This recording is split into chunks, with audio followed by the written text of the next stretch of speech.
Bofors కుంభకోణాన్ని బయటికి తీసుకొచ్చిన Hindu managing director, ఒకప్పుడు ఎడిటర్గా పనిచేసిన శ్రీ ఎన్ రామ్ గారికి, రాజస్థాన్ పత్రిక చీఫ్ ఎడిటర్ ఓనర్ అయిన శ్రీ గులాబ్ కొఠారి గారికి, చిత్ర పరిశ్రమ అతిరథ మహారథులందరికీ,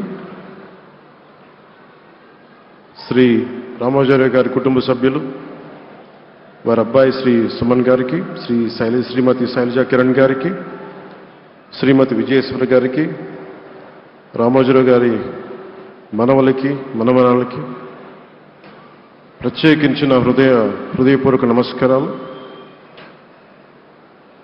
ముఖ్యంగా ఆయనతో పాటు వెన్నంటే ఉన్న ఆయన ఈనాడు పత్రికా కుటుంబానికి, జర్నలిస్ట్ కుటుంబానికి,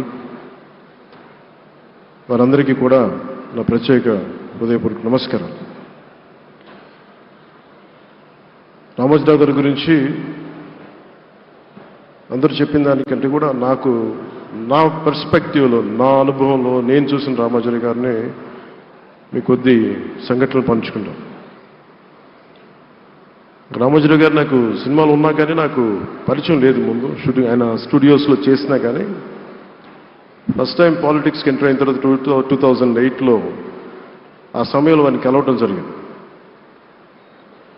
ఆయన మాట్లాడిన విధానం చాలా నిక్కచ్చిగా, ప్రజల పక్షపాతాన్ని. ఆయన మాట్లాడుతున్నంతసేపు నాకు మైండ్లో ఒకటే అనిపించింది, మనసులో జర్నలిస్టిక్ వాల్యూస్ని కాపాడటానికే ఆయన ఉన్నారు. ప్రజాక్షేమం, ప్రజా సంక్షేమం, ఈ పర్స్పెక్టివ్లోనే, ఈ కోణంలోనే ఆ చర్చ జరిగింది.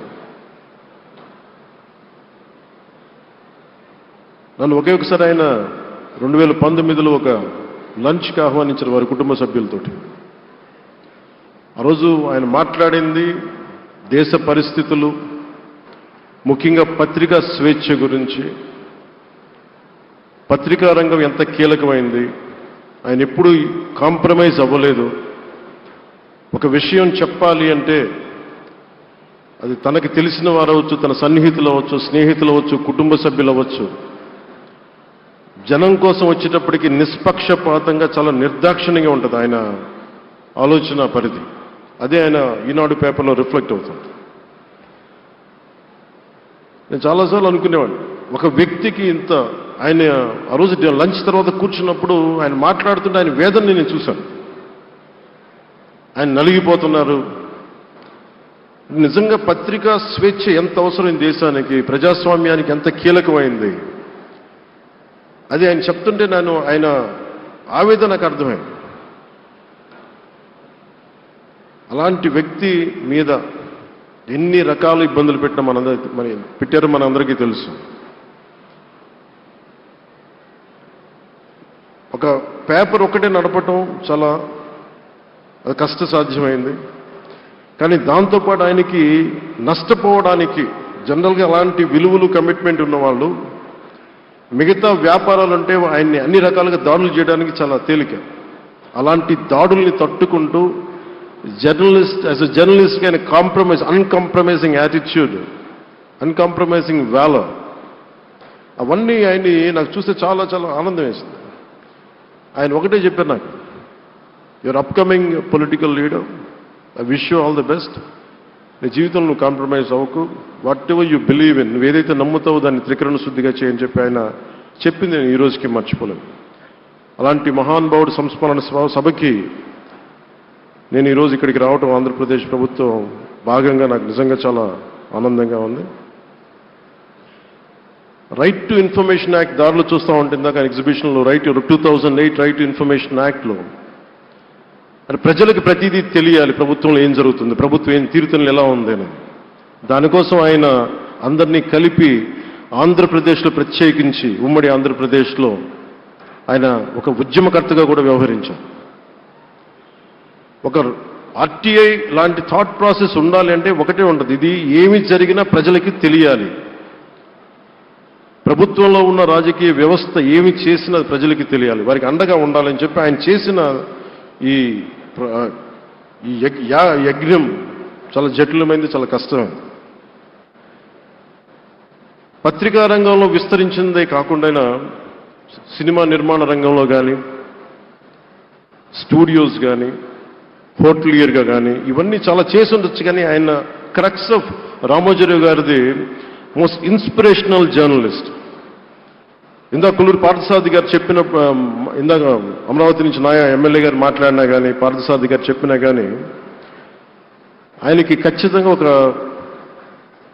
విగ్రహం పెట్టాలని. ఎందుకంటే జర్నలిస్ట్ విలువల్ని కాపాడి ఆయన ఎందుకు ఇన్స్పిరేషన్ అంటే ఎన్ని కష్ట నష్టాలు వచ్చినా, ఒక జర్నలిస్ట్గా ఉండటం వేరు, ఒక పత్రిక అధిపతిగా ఉండి అన్ని ఒడిదుడుకులు ఎదుర్కొని ఆయన కుటుంబాన్నంతా బెదిరించినా కానీ, ఏమి చేసినా కానీ జనరల్గా కుటుంబ సభ్యులు కష్టం వస్తే నలిగిపోతాం. కానీ అది కూడా దాటుకొని నేను నా జర్నలిస్ట్ వాల్యూస్ నేను కాంప్రమైజ్ అవను, ఏదైతే జరగనని చెప్పి ఆయన కూర్చోబెట్టి at the cost of his family members also he vent ahead and uphold the journalistic values. వారికి దానికి చాలా చాలా సాహసంగా నాకు చాలా ఆనందం వేసింది. ఆయన ఆఖర్లో ఎలక్షన్ రిజల్ట్స్ వస్తాయి, ఎప్పుడు వస్తాయి వీటన్నిటి అనుకున్న టైంలో నేను ఒకటి అనుకున్నాను, ఆయన ఆరోగ్యం క్షీణిస్తూ ఉంది, బాగుండు, ఆయన ఈ విజయ వార్త వింటారా లేదా అనేది నేను ఒకటి ఆలోచిస్తూ ఉన్నాను. సో నేను శ్రీమతి శైలజా కిరణ్ గారిని, సుమన్ గారిని, శ్రీమతి విజయశ్రీ గారిని అడిగినప్పుడు నేను ఒకటి అడిగాను, ఆయన విన్నారా అండి, ఆయనకి మాటలు వినిపించినాయా? అందరూ చెప్తారు ఆయనకి వినిపించట్లేదంటే, లేదు, చాలా ఒక 24 గంటలు ఆ విజయాన్ని దశాబ్దం పాటు నలిగారు, దశాబ్దన్నర పాటు నలిగి ఆయన్ని నలిగిన తర్వాత ఆయన అలాంటి వ్యక్తి విజయ వార్త వినకపోతే అక్షోభిస్తుందేమో ఆత్మని అనిపించేది. కానీ విజయ వార్త వినే ఆయన పరమదించారు. అందుకు నాకు చాలా ఒక తృప్తినిచ్చింది. అలాంటి మహానుభావులకి నా నివాళులు అర్పిస్తూ ఆయన నుంచి ఎవరైనా నేర్చుకోవాల్సింది, ప్రజాస్వామ్యాన్ని పరిరక్షించడానికి ఎవరి స్థాయిల్లో, ఒక పత్రికాధిపతిగా కావచ్చు, ఎవరు ఏ స్థాయిలో ఉన్నా దాన్ని మనం కాపాడాల్సిన అవసరం ఉంది. అలాగే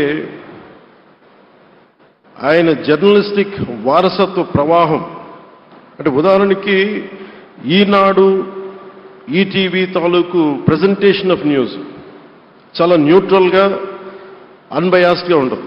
ఏదైనా విషయం చెప్పేటప్పుడు నా గురించి ఎంత రాస్తారో, నన్ను తిట్టాలనుకున్నప్పుడు అంతే తిడతారు. అంటే నువ్వు చేసే పనిని బట్టే గుర్తిస్తారు తప్ప నాకు తెలుసు కదా అని చెప్పి మళ్ళీ దానికి ఫేవరెటిజం ఉండదు. అది తెలుగుదేశం పార్టీ కావచ్చు, ఇంకొక పార్టీ కావచ్చు, కాంగ్రెస్ కూడా కావచ్చు. కాంగ్రెస్ చేస్తే కాంగ్రెస్ని ఆయన్ని పైకెత్తిన సందర్భాలు ఉన్నాయి. అలాగే ఏ పార్టీ తప్పులు చేసి నచ్చని, ప్రజలకి ఇబ్బందికరమైన సంఘటనలు జరిగినప్పుడు ఏం మాత్రం వెనకాడకుండా ఫ్రంట్ పేజీలు వేసేవాడు. ఫ్రంట్ పేజీలో మరీ చాలా బలంగా చేసేవాడు. సో అందుకే నాకు అనిపించింది ఒక జర్నలిస్టిక్ వాల్యూస్, ఆయన తాలూకు వారసత్వ ప్రవాహం ప్రతి జర్నలిస్టు పుణికిపుచ్చుకోవాలి, అది తీసుకోవాలి. ఒక నది ఒక ప్రవాహం వెళ్తున్నప్పుడు మన స్థాయి, అది నువ్వు ఒక చిన్న బకెట్తో తీసుకుంటావు, చెంబుతో తీసుకుంటావు, ప్రవాహంలో నీళ్లు అన్నట్టుగా రామోజీరావు గారి జర్నలిస్టిక్ వారసత్వ ప్రవాహాన్ని మనం ఎంత తీసుకుంటాం అనేది మన స్థాయిని బట్టి ఉంటుంది. అది ఒక మోటార్ వేసి ఒక ట్యూబ్ మనకి పైప్లో తోడుకునేలాగా ఉండొచ్చు, లేదంటే నా స్థాయి ఇంతే అంటే కూర్చోబెట్టి ఒక చెంబుతో తోడుకోవచ్చు. అలాంటి అపరిమితమైన ప్రవాహం, ఆగని ప్రవాహం, ఉధృతమైన రామోజీరావు గారి జర్నలిస్ట్ వారసత్వ ప్రవాహం ఈ రాష్ట్ర ప్రజలందరూ కూడా, తెలుగు ప్రజలందరూ కూడా దాని నుంచి మనకి ఒక స్ఫూర్తిని తీసుకోవాలని మనస్ఫూర్తిగా కోరుకుంటూ, నాకు అవకాశాన్ని ఇచ్చిన నా సహచర మంత్రివర్యులందరికీ, ఇక్కడికి వచ్చిన ప్రత్యేక ఆహ్వానితులుగా వచ్చిన జర్నలిస్ట్ పెద్దలందరికీ, పత్రికా ప్రతినిధులందరికీ, ఇక్కడికి వచ్చిన అతిథులందరికీ, విశిష్ట అతిథులందరికీ ప్రత్యేకమైన ధన్యవాదాలు తెలియజేసుకుంటూ, కృతజ్ఞతలు తెలియజేసుకుంటూ సెలవు తీసుకున్నాను. జై Hind. Thank you honourable deputy chief minister గారు. ఒక మనిషి నుంచి ఎంత ఇన్స్పిరేషన్ తీసుకోగలిగితే మనకు అంత పుష్కలంగా ఒక దిగ్గజం లాంటి మహా వ్యక్తి రామోజీరావు గారు అని చెప్పారు ఆనరబుల్